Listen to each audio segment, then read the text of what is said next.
આપણે કરીશું. આજે આપણે ભગવાન રામના જન્મના કારણો વિશે આપણે ચર્ચા કરીશું.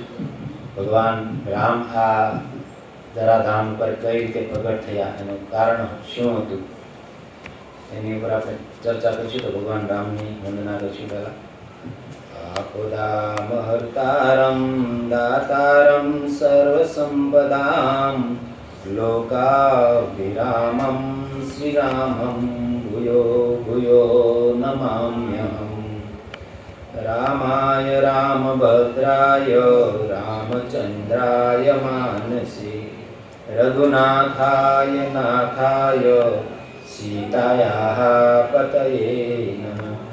નીલાંબુજ શ્યામલકોમલાંગો સીતા સમારો પિતવામભાગમ. પાણો મહાચાયક ચારુચાપમ નમામિ રામં રઘુવંશનાથમ. નમામિ રામં રઘુવંશનાથમ. ભગવાન રામના રામ જન્મ હેતુ અનેકા. ભગવાન રામના આ ધરાધામ પર આવવાના કારણો અનેક છે, પણ તેમાં જબ જબ હોય ધર્મ કે હાનિ,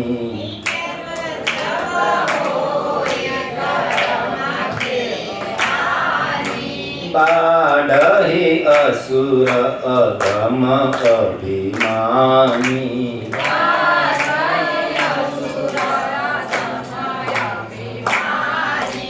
કરહી નીતિ જાય નહીં બરની,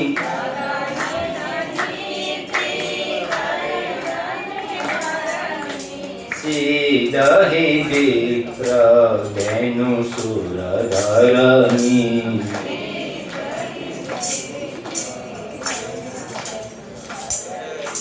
તબ તબ પ્રભુ ધરી વિવિધ શરીરા,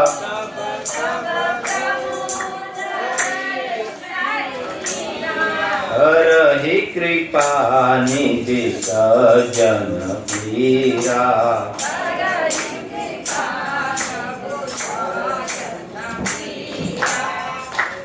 कैसे भगवान शिव पार्वती ने कैसे कि जब जब होय धर्म की हानि, જ્યારે જ્યારે ધર્મની હાનિ થાય છે, બઢહી અસુર અધમ અભિમાની, ત્યારે અસુરોની વૃદ્ધિ થઈ જાય છે, અભિમાની અસુરો.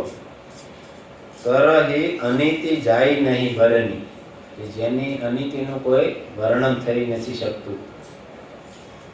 સીધહી વિપ્ર ધેનુ સુરધરની, જે બ્રાહ્મણો છે, ગાય છે, દેવતાઓ છે, પૃથ્વી છે, એને છેદન કરે છે અને દુઃખ પહોંચાડે છે. ત્યારે ત્યારે ભગવાન વિવિધ શરીરે પ્રગટ થાય છે. ભય પ્રગટ કૃપાલા દીન દયાલા. સિયાવર રામચંદ્ર કી જય. તો ભગવાન રામના અનેક અનેક જન્મના કારણો છે, હજારો કારણો છે. પહેલા તો આપણે રામાયણ શતકોટી અપાર.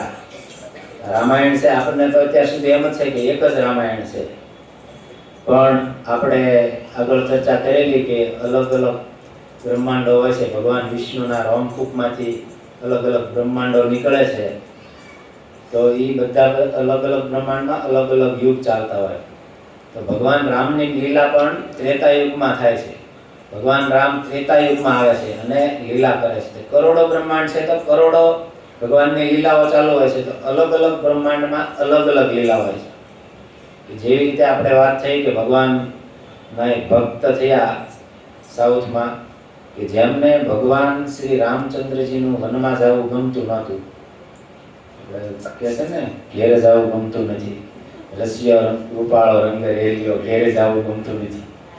તો એ ભગવાનના શુદ્ધ ભક્ત હતા, તો એમને ભગવાન રામ વનમાં જાય ગમતું નહોતું. તો ભગવાનને પ્રસન્ન કર્યા, ને ભગવાન પ્રસન્ન થઈ ગયા ને એને કીધું માંગો વરદાન. પ્રભુએ કે તમને દુઃખ પડે એ મને ગમતું નથી. ભક્ત હોય અને ભગવાનનું દુઃખ સહન થતું નથી. જેવી રીતે કૃષ્ણ ભગવાન ઉપર કેટલું પણ દુઃખ આવે તો ગોપીઓ સહન નથી કરતી. પોતાના પ્રાણ ન્યોછાવર કરીને પણ ભગવાન કઈ રીતે ખુશ થાય એ પ્રસન્ન કરે છે. એને મહેનત કરે છે પ્રસન્ન કરવા માટે ભગવાનને. અહીંયા પણ ભગવાનને આવી રીતે આપણે ભગવાનના અલગ અલગ જન્મના કારણ લેવાના છે. એમાં પહેલું કારણ છે ભગવાનનું હરે કૃષ્ણ હરે કૃષ્ણ. રામ જન્મના અનેક કારણમાં જ્યારે જ્યારે ભગવાન અવતાર થાય છે તો એનું કારણ હોય છે. એમાં પહેલું કારણ છે જય અને વિજયને શ્રાપ. વૈકુંઠમાં દ્વારપાળ હોય છે, જય અને વિજય. વાત કરતા હતા સાઉથના ભક્ત ભગવાનને પ્રસન્ન કરે ને ભગવાનની પાસે માગે છે કે તમે વનમાં જાઓ અમને ગમતું નથી. તો ભગવાન રામે એક રામાવતારમાં એવી લીલા કરી કે જ્યાં ભગવાન રામ વનમાં જતા જ નથી, ભગવાનને કોઈ દુઃખ પડતું જ નથી. તો એક આપને પ્રશ્ન થાય તો રાવણને કઈ રીતે માર્યો હશે? તો એ લીલામાં રાવણ દિગ્વિજય કરવા માટે નીકળ્યો હોય, બધા રાજાઓને જીતતા. તો અયોધ્યામાં આવ્યો અને અયોધ્યામાં આવે છે રાવણ અને ભગવાનને લલકારે છે. ભગવાન કહે છે કે તું વયો જા, હું કઈ કોઈને વગર વાંકે મારતો નથી. પણ રાવણ ન માન્યો અને એણે જીત પકડી અને ભગવાન રામને લલકાર્યા. તો રઘુવંશીઓને કોઈ લલકારે, યુદ્ધ માટે આમંત્રણ આપે તો પાછા નથી પડતા. અને ભગવાન રામે યુદ્ધ કર્યું અને રાવણને માર્યો. તો ભક્ત વત્સલ ભગવાન ભક્તોને આધીન હોય છે. આપણે ભગવાનને વશમાં કરવા હોય તો એના ભક્ત જ કરીએ કે બાકી કોઈની તાકાત નથી. તો આ સાઉથના એક ભક્ત થયા, એણે ભગવાનને પોતાના વશમાં કરી લીધા અને પોતાને ગમે એવી લીલા એને કરાવડાવી. તો આપણે પણ ભગવાનને વશમાં કરવા હોય તો આપણે પ્રભુપાદ મહારાજે સુંદર વ્યવસ્થા કરી છે ભગવાનની ભક્તિ કરવા માટે, સાધન ભક્તિ.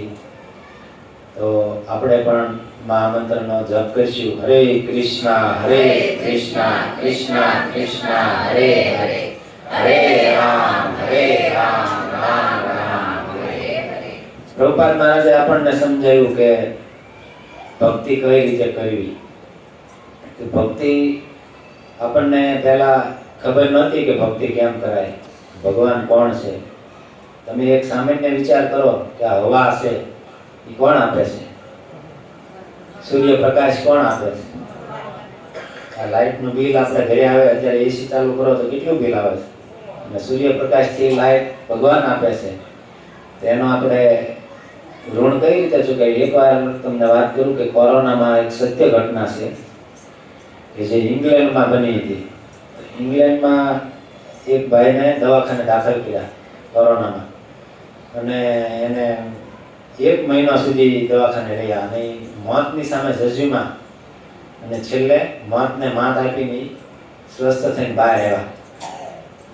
બહાર આવીને ઘરે જઈને એને વિચાર આવ્યો, ભગવાનને ગુજાર્યું કે મારે કઈ રીતે આમાં શું કરવું. ભગવાનનો એને પાડ માન્યો અને આવ્યા દવાખાને આપીને એને કોરો ચેક આપ્યો. મંદિરમાં આવ્યા, દવાખાનામાં તો એનું બિલ ભરાઈ ગયું હતું, 32 લાખ કે 32 લાખ રૂપિયા ઉપર એનું કંઈ બિલ હતું. એ ભગવાનની પાસે મંદિરમાં આવ્યા અને કોરો ચેક આપ્યો. લ્યો, પહેલાં તો ડોનેશન ઉપર બેઠા થઈ સમજ્યા નહીં, કોરો ચેક કેમ? કે હું કોરોનામાં ઓક્સિજન ઉપર 1 મહિનો રહ્યો. જો ભગવાન ઓક્સિજન આપવાનું બંધ કરી દે તો 1 મિનિટથી કોઈ વધારે રહે? તો એ કે 1 મિનિટનું એટલું કે આપણો જીવ વયો જતો હોય. 15 દિવસ મને 1 મહિનો રાખ્યો ને 32 લાખ રૂપિયા મારું બિલ થયું. જો ભગવાન આ આખું જીવન હું ઓક્સિજન લઉં છું તો આખા જીવનમાં મને કેટલું બિલ થયું? એને કોરો ચેક આપી દીધા, ભરી લો તમે. તો આવી રીતે ભગવાનનો આપણે પાઠ માનવો જોઈએ કે જે હવા આપે છે આપણને, પાણી આપે છે, અન્ન આપે છે, એનો આપણે ઉપકાર એને થેન્ક યુ કહેવું પડે ને. અત્યારે પશ્ચિમ સમાજમાં થેન્ક યુ કહેવાનો રિવાજ છે કે ધન્યવાદ, શુક્રિયા, થેન્ક યુ. તો આપણે ભગવાનને થેન્ક યુ કહેવું હોય તો કઈ રીતે કહીશું? હરે કૃષ્ણ હરે કૃષ્ણ કૃષ્ણ કૃષ્ણ હરે હરે, હરે રામ રામ રામ હરે હરે. ત્યારે એમ થયું કે આ 16 માળા કેમ? કોઈને એવો વિચાર આવ્યો? ગોળીયા સંપ્રદાયમાં તો 64 માળાનો નિયમ છે, જે આપણા માટે તો કઈ બહુ અઘરી વાત છે. 16 અઘરી થતી હોય તો 64 માળા કઈ રીતે કરી? 8 કલાક કમસે કમ માળા કરવી પડે તો 64 માળા થાય. તો કોઈને એવો વિચાર આવ્યો 16 માળા પ્રભુપાદે કેમ આપી? જો પહેલા પ્રભુપાદે 64 માળા આપી તો કોઈ કરતા નહોતા. 64 માંથી 16 ઘટાડી 48 કરો તો એ 48 નહોતા કરતા. પછી 32 માળા આપી તો 32 માળા નહોતા કરતા. પ્રભુપાદે કૃપા કરી છેલ્લે 16 માળા આપી કે 16 માળા જપો તમે. એક ભક્ત આવ્યા કે જેમાંથી કે હવે આમાં કાંઈ નહીં. કેમ? આપણા શાસ્ત્રોમાં કીધું છે કે ભગવાનનું નામ શ્વાસે શ્વાસે લેવું પડે. પાનભાઈના ભજનમાં 21,608 કાળ થશે. તો તમે હરે કૃષ્ણ મહામંત્રનો જપ કરો તો 1728 ભગવાનના નામ. હરે કૃષ્ણ તો રાધા અને કૃષ્ણ, રાધા અને કૃષ્ણ બે ભગવાન છે. અને કોઈને ભાવ હોય કે હરે રામ તો સીતારામ છે. અલગ અલગ ભક્તોના ભાવ ઉપર ભગવાનના, કોઈ પરશુરામ સમજે છે, કોઈ બલરામ સમજે છે, કોઈનો ભાવ છે સીતારામ. તો હરે રામ તો સીતા અને રામ તો 1728 નામ થાય. એને ગુણ્યા તમે 16 માળા કરો તો 27,648 ભગવાનના નામ થશે. કોઈને ગમે એવો શ્વાસ દમ થઈ ગયો હોય તો તે 24,000 વધીને શ્વાસ લે છે. તો આપણું શ્વાસે શ્વાસે ભગવાનનું નામ ચાલુ છે. તો બધાએ પ્રયાસ કરવો જોઈએ કે ધીમે ધીમે 1, 2, 3, 4, 5 થી 16 માળા સુધી પહોંચે મિનિમમ. તો ધન્યવાદ તમારો બધાનો. એટલા બધા મચ્છરમાં તમે જો કથા સત્સંગમાં આવતા હોય તો મને લાગે છે ત્યાંથી 16 માળા પહોંચતા તો તમે વાર નહીં લગાડો. તો આપણે ચર્ચા કરી રહ્યા છીએ ભગવાન શ્રી રામચંદ્રના પ્રગટ થવાના કારણ. એક કારણ છે ભગવાન રામચંદ્રજીને વીર રસનું આસ્વાદન કરવું હતું.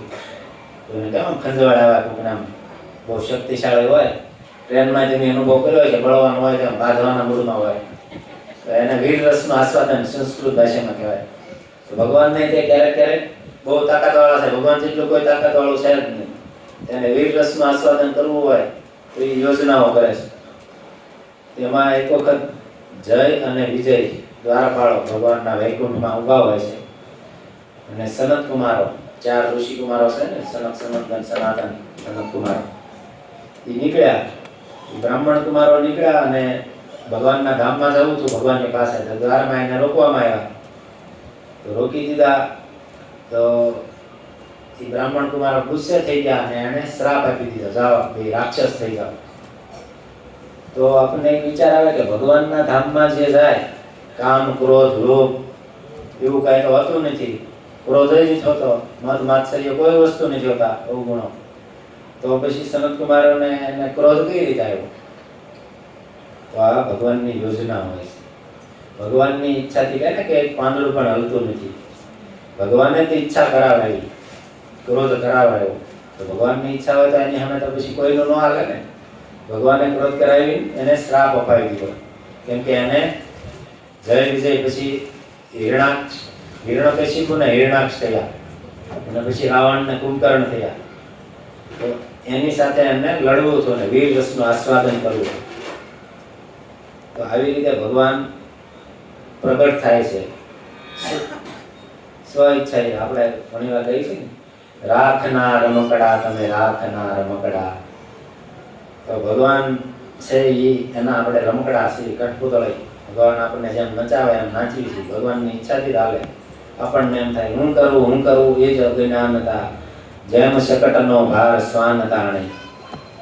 જેવી રીતે બળદગાડું જાતું હોય અને નીચે કૂતરું જાતું હોય તો કૂતરાને શું થાય કે હું ઉપાડી જાઉં છું, એ કરતા કાંઈ ન હોય. લઈ જતો હોય બળદ લઈ જતા હોય એમ આપણું જીવન રૂપી ગાડું છે એ ભગવાન જ આંકે છે. પણ બધાને એમ થાય કે હું કરું છું, હું મારા છોકરાનું પરિવારનું ભરણ પોષણ કરું છું, કોઈને થાય મારા ગામનું કરું છું, કોઈને થાય મારા બિલ્ડિંગનું કરું છું, કોઈને થાય મારા દેશનું કરું છું, પણ કરવાવાળા ભગવાન જ છે. તો અને ભગવાનનું પ્રગટ થવાનું બીજું કારણ છે તુલસી મહારાણી વૃંદા દેવી એનો શ્રાપ. તમે કથા સાંભળી જલંધર નામના રાક્ષસની અસુરની જે તુલસીના શાલિગ્રામની કથા, તુલસી વિવાહ થાય છે. એમાં એવું હોય છે કે ભગવાનની પરમ ભક્ત વૃંદા દેવી, તુલસીનું નામ ત્યારે વૃંદા હોય છે, એ વૃંદા દેવી ભગવાનની ભક્ત હોય છે અને ભગવાનનું તે ભજન કરતા હોય છે, ભગવાનનું નામ જપ કરતા હોય, ભગવાનનું સ્મરણ કરતા હોય. એમના પતિ જલંધર રાક્ષસ જે ભવિષ્યમાં પછી રાવણ થાય છે, જલંધર ભાઈ એને વૃંદા દેવીના સતીત્વનું બળ હોય છે અને એ સતીના બળના આધારે એ મરતા ન હોય, અજય હોય છે. તમે સતીના બળની એક કથા સાંભળી હોય તો એક સતી હોય છે ને એમને એમના પતિવ્રતા નારી હોય છે. એ એક વખત એક બ્રાહ્મણ હોય અને કોઈ વેશ્યાને જોવાથી એમને એનો સંગ કરવાનું મન થઈ જાય. એની પત્ની પતિવ્રતા હોય છે. એણે એના સ્વામીને કીધું કે હું તમને લઈ જઈશ. એ વેશ્યા પાસે લઈને જતી હોય, એની પત્ની હોય એ એના પતિ બ્રાહ્મણને જે ચાલી શકતા ન હોય એને ટોપલામાં બેસાડીને લઈને જતા હોય. તો એવામાં એક સિદ્ધ સંત હતા, એને અથડાઈ ગયા એમના પત્નીને ટોપલો, બ્રાહ્મણનો હાથ કે પગ બહાર હશે તેને ભટકાઈ ગયા સાધુની સાથે. સાધુ તો સિદ્ધ સાધુ હતા, એને અડતા ધ્યાન કરીને જોઈ લીધું, ખબર પડી ગઈ કે આ તો વેશ્યા પાસે એની પત્ની એને લઈને જાય છે. તરત સાધુએ શ્રાપ આપી દીધો કે કાલનો સવારમાં સૂરજ ઉગે ને ત્યાં આનું મૃત્યુ થઈ જાય. કેમ કે ખરાબ કામ કરવા જતા હતા, સાધુએ એને શ્રાપ આપ્યો. આ બાજુ પતિવ્રતા નારી એણે પણ સામે પ્રતિજ્ઞા લીધી કે જો હું સાચી પતિવ્રતા નારી હોઉં, પતિવ્રતા સ્ત્રી હોઉં તો કાલનો સૂર્ય ઉગે જ નહીં. તો વારેથી એક બાજુ સાધુ સંત હતા, સૂર્ય ઉગે એટલે તો પેલાનું મૃત્યુ થઈ જાય, અને આ બાજુ પતિવ્રતા નારીનું બળ હતું તો સૂર્યદેવ ઉગ્યા જ નહીં. અને સંસારમાં અંધારું થઈ ગયું, હાહાકાર થઈ ગયો. આપને ખબર છે ઘણી વખત ચોમાસામાં 2-5 દિવસ અઠવાડિયું સૂર્યનારાયણ બહાર ન આવે તો કપડાં સુકાવવામાં કેટલી તકલીફ થાય, બધી વાંસ મારી જાય, માટી કેલી વાંસ આવે, દુર્ગંધ આવતી હોય. ના તો પતિવ્રતા નારીના શ્રાપના પતિવ્રતાના બળને કારણે સૂર્ય ઉગવાનું બંધ કર્યું. બધે દુનિયા ત્રાહીમામ પોકારી ગયા અને ભગવાન પાસે ગયા. પછી ભગવાન એનું નિરાકરણ કરે છે કે સૂર્યદેવ સતી માતાને કહે કે તમે કયો સૂર્યને પ્રગટ થાય, તમારા બળને લીધે આ પ્રગટ નથી થતા. તો સતી કહે છે હું નહીં થવા દઉં, કેમ કે મારા પતિનું મૃત્યુ થઈ જશે. ભગવાન કહે છે કે હું ગેરંટી આપું છું કે જે એનું મૃત્યુ થશે એટલે હું તરત એને સજીવન કરી દઈશ, પણ તમે આ સંસારના જીવો ઉપર કૃપા કરો. ત્યારે સતી એને પરમિશન આપે કે હવે ઉગે વાંધો નહીં. ત્યારે સૂર્યનારાયણ ઉગ્યા અને એ બ્રાહ્મણનું મૃત્યુ થયું, ભગવાને તરત સજીવન કરી દીધા. તો કહેવાનું પતિવ્રતા નારીમાં કેટલી શક્તિ હોય છે. આ પતિવ્રતા નારી સ્ત્રી છે એ જલંધરના પત્ની વૃંદા દેવી, એમનામાં કેટલી સતીત્વનું બળ હતું. એ જલંધરને કોઈ પણ મારે તો એ મરતા નહોતા. જલંધરે આખી પૃથ્વી બધી જીતી લીધી. સ્વર્ગ ઉપર ઇન્દ્રને પ્રાસ્ત કરી લીધા. તો બધા દેવતાઓ ગયા ભગવાન શિવજી પાસે, ત્રાહિમામ ત્રિપુરારી રક્ષા કરો, રક્ષા કરો. તો ભગવાન શિવે બીડું હાથમાં લીધું કે હું જલંધરને મારીશ. ભગવાન શિવ અને જલંધરનું ઘનઘોર યુદ્ધ થયું. કોઈ નિર્ણય આવતો નહોતો. ભગવાન શિવજી છે એનું ત્રિશૂળ છે, કોઈને મારવા ચાહે તો એની રક્ષા થાય નહીં. પતિવ્રતાના બળના લીધે જલંધર મરતો નહોતો, જીવન પાછો જીવતો થઈ જાય. ભગવાન શિવજીને થયું કે હવે આનું શું કરવું. ભગવાન વિષ્ણુને યાદ કર્યા.